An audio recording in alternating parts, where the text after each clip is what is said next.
BRS పార్టీలో గెలిచిన BRS party B form మీద గెలిచిన మీరే కాంగ్రెస్ పార్టీకి వెళ్ళారని చెప్పేసి మీరు ట్విట్టర్ అకౌంట్లో పెట్టుకున్నారు. మళ్ళీ మీరే బీఆర్ఎస్లో ఉన్నా అంటున్నారు.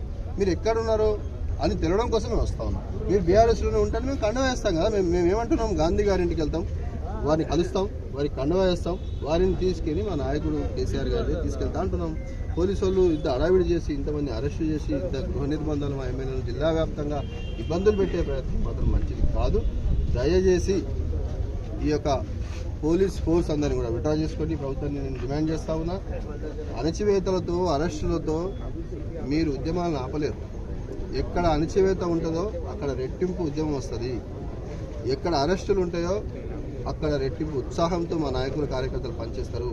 బీఆర్ఎస్ పార్టీ టీఆర్ఎస్ పార్టీకి ఇట్లాంటి అణచివేతలు అరెస్టులు కేసులు జైళ్ళు లాఠీ చార్జీలు తూటాలు కొత్త కాదు. దయచేసి ప్రభుత్వం అర్థం చేసుకోవాలి. మాకు అరెస్టులు కొత్త కాదు. మేము తెలంగాణ ఉద్యమంలో 14 సంవత్సరాలు నియంతలుగా పేరుగాంచిన నాయకులనే ఎదుర్కొని పనిచేశాము. నియంతలని చెప్పుకునే వాళ్ళనే ఎదుర్కొని పనిచేసి మనుషులను నక్సలైట రూపంలో మాయం చేస్తున్న ప్రభుత్వాలను ఎదుర్కొని పనిచేశాము. మమ్మల్ని మీరు ఈ రకంగా అణచివేయాలని చూస్తే మంచి పద్ధతి కాదు. ఉదయం నుంచి చూస్తూ ఉన్నాం, మీడియా కూడా చూస్తూ ఉంది. వందలాది మంది మా కార్యకర్తలు అరెస్ట్ చేస్తూ ఉన్నారు. మా ఎమ్మెల్యేలను గృహ నిర్బంధం చేస్తూ ఉన్నారు. జిల్లా పార్టీ అధ్యక్షుడిగా నేను డిమాండ్ చేస్తూ ఉన్నా ప్రభుత్వాన్ని, దయచేసి పోలీసులతో ఈ రకమైనటువంటి అరెస్టులు మంచిది కాదు. మేము కాంగ్రెస్ పార్టీ కేంద్ర కార్యాలయం గాంధీ భవన్కి వెళ్తలేదు. మేము రేవంత్ రెడ్డి గారి ఇల్లును ముట్టడించడానికి వెళ్తలేదు. బీఆర్ఎస్ పార్టీలో ఉన్నటువంటి మా ఎమ్మెల్యే, మా కష్టంతో గెలిచినటువంటి ఎమ్మెల్యేని కలవడానికి మాత్రం వెళ్తా ఉన్నాం. మీకు ఎందుకు అభ్యంతరం ఉంది నేను పోలీసు వాళ్ళని కూడా అడుగుతున్నాను. నిజంగా మీకు ఇదే ఉంటే నిన్న మా ఎమ్మెల్యే మీద హత్యాయత్నం ప్రయత్నం చేసే ప్రయత్నం పోలీసు వాళ్ళు ఎందుకు చేశారు? నిజంగా మీ పాత్ర లేకపోతే 307 కేసు పెట్టిన వాళ్ళని అరెస్ట్ చేయండి, జైలుకు పంపండి. శాంతియుతంగా ప్రజాస్వామ్యబద్ధంగా మా పార్టీ నుంచి గెలిచిన ఎమ్మెల్యే దగ్గరికి పోతాను మమ్మల్ని గృహ నిర్బంధం చేస్తూ ఉన్నారు. మీడియా సాక్షిగా పోలీస్ సాక్షిగా ప్రజలందరూ చూస్తూ ఉండగా మా ఎమ్మెల్యేలను చంపడానికి వచ్చిన వాళ్ళనేమో రోడ్ల మీద తిరిగేసి ఏం ప్రజాస్వామ్యం ఇది? పోలీస్ గౌరవాన్ని పెంచుకోండి ఫస్ట్. నేను నిన్న సిపి గారితో మాట్లాడుతూ కూడా చెప్పాను, సార్ మీరంటే ఈ సమాజంలో అందరికీ గౌరవం. మీలాంటి ఆఫీసర్ ఇక్కడ ఉండగా ఇట్లాంటి విషయాలు జరగడం చాలా బాధాకరం అని కలిసి వారికి ఆఫీస్ కూడా వెళ్ళాం. వారు లేరు.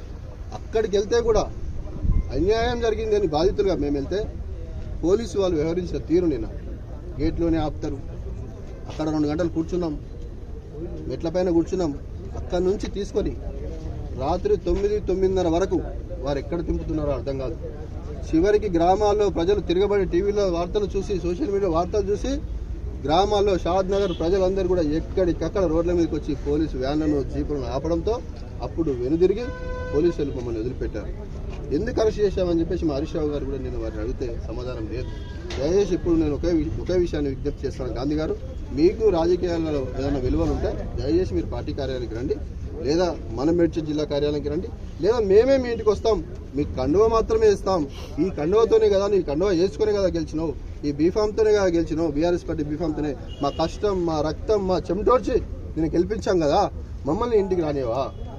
మేము మీ కుటుంబ సభ్యులం కదా, మీ తమ్ముళ్ళలాగా అన్నల్లాగా కొడుకులాగా చూసుకుంటా అన్నావు కదా, అట్లా అంటేనే కదా నేను అంత పెద్ద మెజార్టీ 2 సార్లు బీఆర్ఎస్ పార్టీ బీఫామ్ మీద గెలిపించాము. ఎందుకు రానివా అని చెప్పేసి మేము గాంధీ గారిని అడుగుతాను. నీకేమైనా విలువలు ఉంటే నువ్వు రాజీనామానన్నా చేయి, లేదా మన పార్టీ కార్యాలయం కన్నా రా. తప్పకుండా నేను మళ్ళీ మీడియా ద్వారా చెప్తా ఉన్నా, ఎట్టి పరిస్థితుల్లో మా ఎమ్మెల్యే గారి ఇంటికి మేము ఈరోజు చేరుకుంటా ఉన్నాం. గాంధీ గారు నీకేమన్నా నీతి నిజాయితీ ఉంటే పోలీసులను విడ్రా చేసుకో, లేదా మన పార్టీ కార్యాలయానికి రా. Thank you. అయితే కౌశిక్ రెడ్డి గారు మొన్న గాంధీ గారి నివాసానికి వస్తానని చెప్పడంతో మరి వారిని గృహ నిర్బంధం చేసి